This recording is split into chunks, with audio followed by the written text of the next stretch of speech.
Salve galera, bem-vindos a mais uma Leituras da Semana. Dessa vez a gente vai falar sobre o maior arco de Shonen de todos os tempos, Angola Janga, Gash Bell, maior saga de todos os tempos do Homem-Aranha e um presente que eu recebi do Universo HQ. Eu sou o Luiz do Antiplano, o único canal de cultura do mundo. Então, se você não é inscrito, já se inscreve, deixa o like, ativa o sininho e vamos lá pro vídeo. Bom, vou começar falando do maior arco de todos os tempos do Shonen, que é Jujutsu Kaisen. Eu li do volume 9 ao 16 essa semana, li bastante, basicamente um por dia. Esses volumes todos aqui pegam da parte do final do arco lá do passado, que é o passado do Gojo com o Geto, e passa pelo arco de Shibuya, que teve uma galerinha na época falando que era o maior arco de Shonen de todos os tempos, e não é bem assim, né, galera? Mas vamos lá.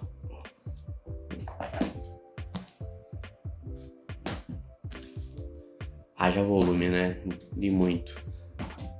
E bom, nesse arco a gente acaba com o passado lá do Gojo, do Geto, entende um pouco mais sobre esses personagens e fica confuso com o que aconteceu com o Geto, porque ele era um cara de boa, tranquilo, até que ele começa a se revoltar e acaba virando até então o maior vilão de Jujutsu todo, junto do Sukuna, né? Fora isso, quando a gente volta pro presente, a gente descobre que tem um traidor, né, no grupo dos mocinhos, e a gente acaba descobrindo quem que é. Junto disso, a gente tem uma luta meio Evangelion, assim, com um robô gigante contra magia, muito legal, muito interessante, e aí a gente começa o arco de Shibuya.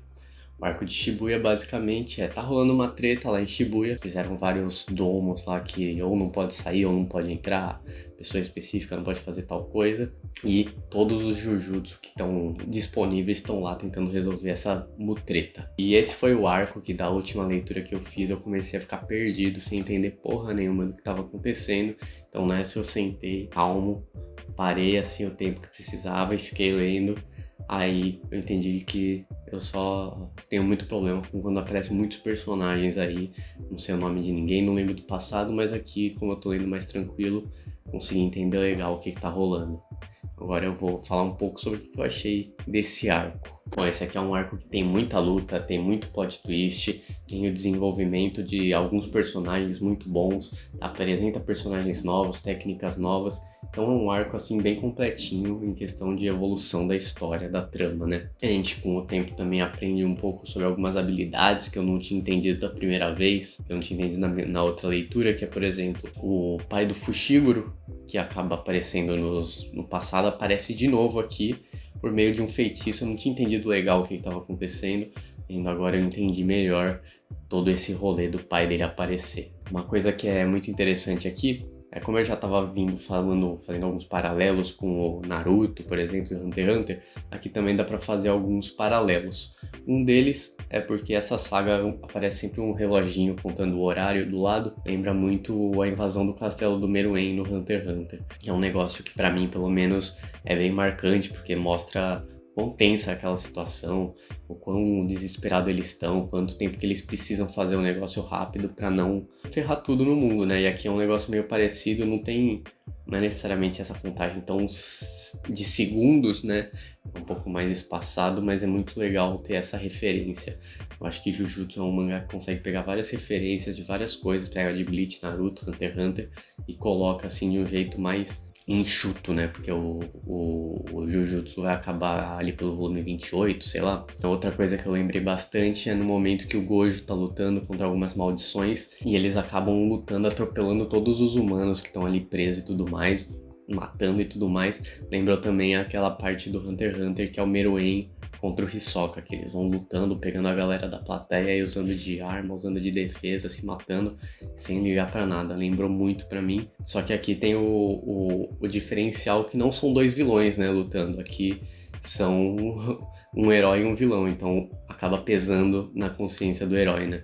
Agora a ligação com o Naruto é muito essa questão dos clãs, né, do negócio de passar alguma coisa meio que geracional e também uma parte ruim, que pra mim esse arco talvez se fosse dividido em duas partes e tivesse um espaçamento entre elas, ia ficar mais bem equilibrado, porque aqui pareceu que prolongou muito esse arco.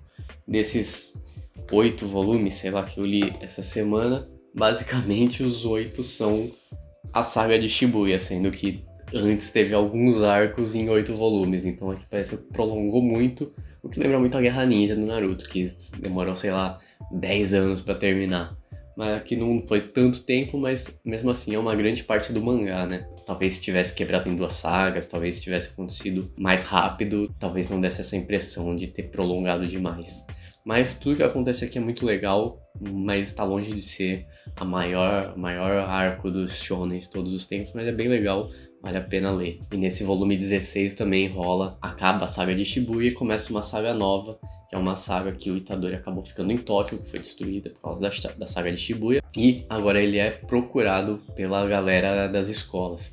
A galera tá querendo acabar com ele, os diretores e tudo mais, então ele tá fugindo por aí junto de uma maldição que ele acabou virando amigo. Nisso, quem vai atrás dele é alguém do clã Zenin, e o Yuta, que é o protagonista do Jujutsu Kaisen Zero, que eu ainda não vi o filme, não li o mangá, então eu tô meio perdido sobre o que ele faz e tudo mais, mas ele aparece aqui e ele é muito forte, fala aqui que ele tem mais energia amaldiçoada do que o próprio Gojo, ou seja, é um cara muito, mas muito forte, e vai rolar agora essa perseguição do Yuta com o Itadori e vamos ver o que vai desenrolar a partir daí, que eu não lembro de nada. Vou continuar, semana que vem eu falo mais de Jujutsu Kaisen aqui pra vocês. Bom, meu próximo quadrinho é Angola Janga, meu primeiro quadrinho aí do Dessalete, um quadrinho que eu vinha olhando em livrarias há muito tempo, desde bem antes da pandemia eu olhava assim e falava, caraca, eu quero muito ter esse negócio porque é muito bonito, é brasileiro, todo mundo fala muito bem, quero saber qual que é a fita. E agora, em 2024, eu finalmente consegui comprar e ler. E aqui a gente vai acompanhar a história dos Palmares, né? Especialmente Angola Janga, que era meio que era tido como se fosse um paraíso aí para os escravos quando fugiam e tudo mais, e a gente acompanha essa parte lá em 1600. A gente acompanha alguns escravos fugindo e tentando ir para Angola Janga e como eles vão reagir quando estão sendo perseguidos pelos portugueses que estão tentando escravizar eles de volta. A gente vai aprender um pouco sobre a história do Zumbi do Palmares, sobre a história de alguns indígenas também que estavam por ali e sobre outros negros que estão junto dessa luta. A gente vê também toda a relação dos portugueses maltratando negros, pegando com a chibata, né, com o chicote, batendo neles, marcando a ferro, fazendo várias coisas desse tipo, físicas principalmente, e também em alguns momentos colocando até grupos de negros contra outros grupos de negros para eles se matarem entre si, e quem sobrar, os próprios portugueses conseguirem ou dominar o lugar que eles estão, ou dominar os próprios negros, né. Uma coisa interessante também é que semana passada eu li O Céu na Cabeça e rola também essa questão da fuga e tudo mais do menino lá do Congo. Ele participava de uma milícia mais ou menos ali e ele resolve fugir. E nessa fuga ele acaba indo com um amiguinho e acaba aparecendo uma cobra que morde um deles e acaba rolando todo um negócio do outro ir matar a cobra e tudo mais e ter que fugir sozinho. É legal fazer essa ligação que aqui no Angola Janga aparece a mesma coisa, só que os dois são em tempos diferentes, né? O Céu na Cabeça é mais atual, é tipo anos 2015, sei lá, é bem atual porque já tem celular e tudo mais. E aqui no Angola Janga é em 1600.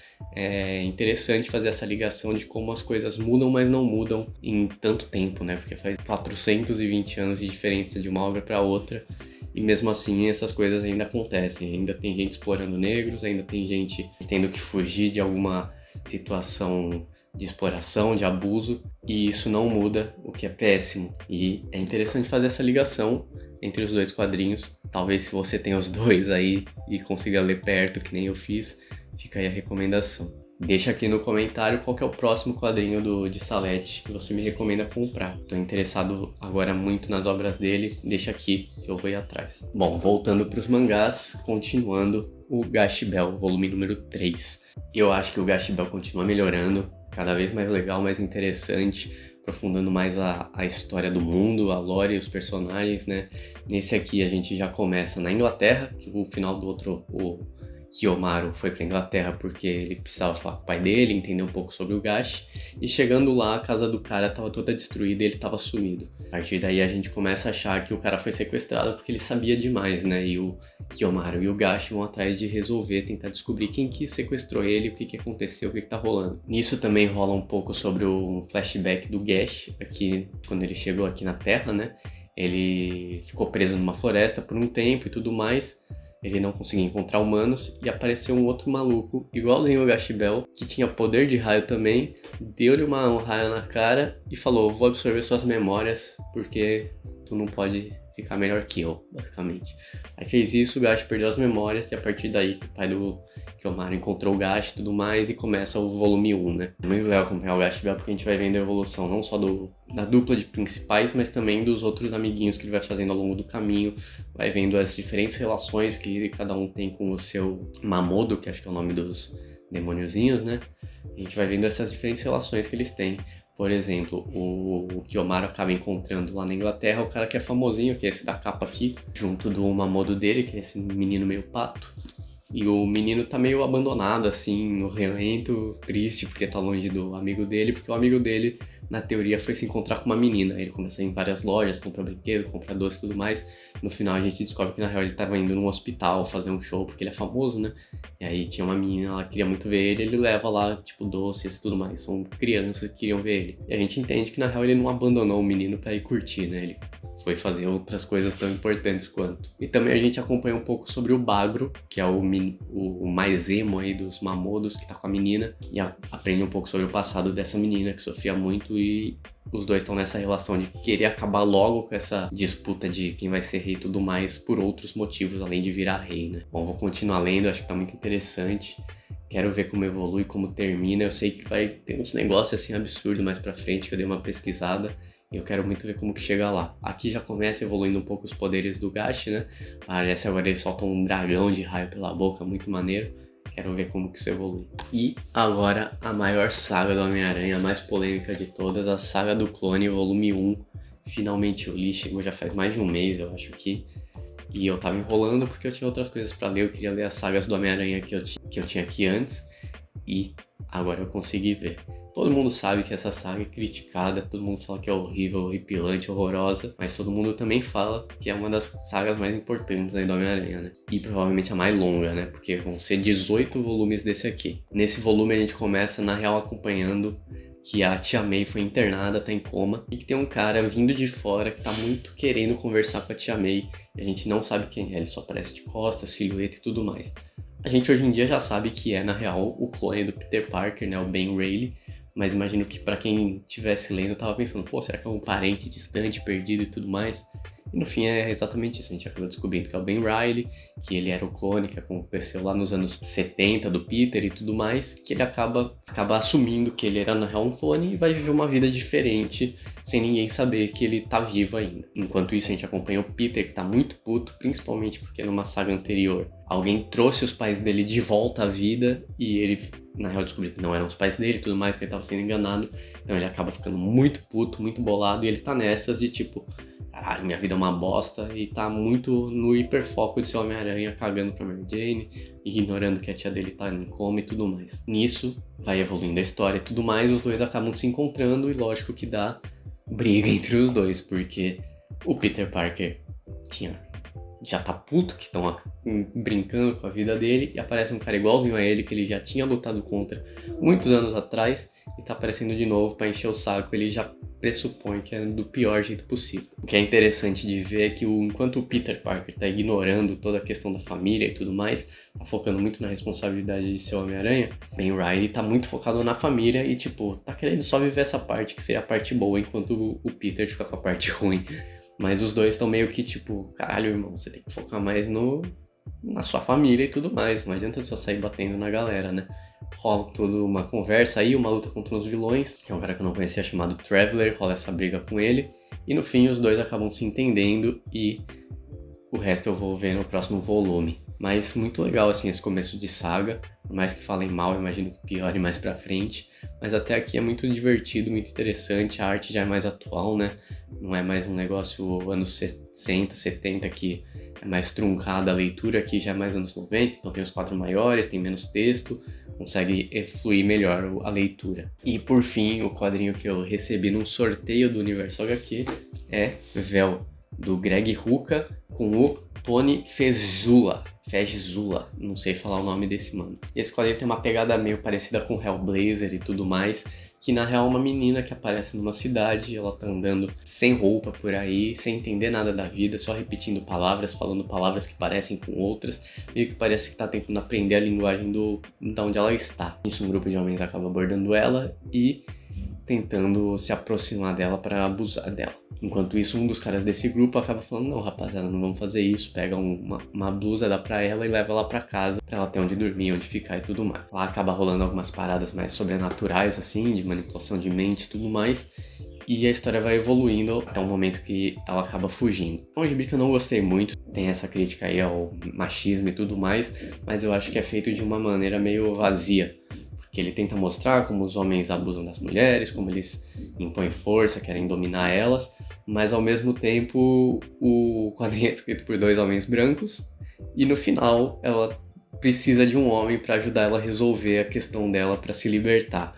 Então, tipo, ela não consegue resolver as coisas sozinhas. Então, essa crítica acaba ficando meio vaga, né? Tipo, ele quer mostrar como que as mulheres não precisam dos homens, mostrando que ela precisa de um homem pra libertar ela. Fora também que a única outra personagem feminina que vai aparece no último quadro do gibi. Então, acaba sendo um quadrinho que tem uma mulher, um monte de homem querendo abusar dela. E pra ela ficar livre disso, ela precisa da ajuda de outro homem, ao invés de ter alguma mina, de repente, que ajude, ou ela ter diálogos que façam ela conseguir por si só se libertar, né? Achei meio esquisito, não recomendo muito, mas valeu a pena a leitura aqui. Bom, o vídeo foi esse. Se você gostou, deixa o like, ativa o sininho, se inscreve, compartilha, deixa aqui quais foram as suas leituras da semana.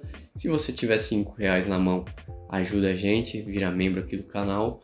E é isso, muito obrigado.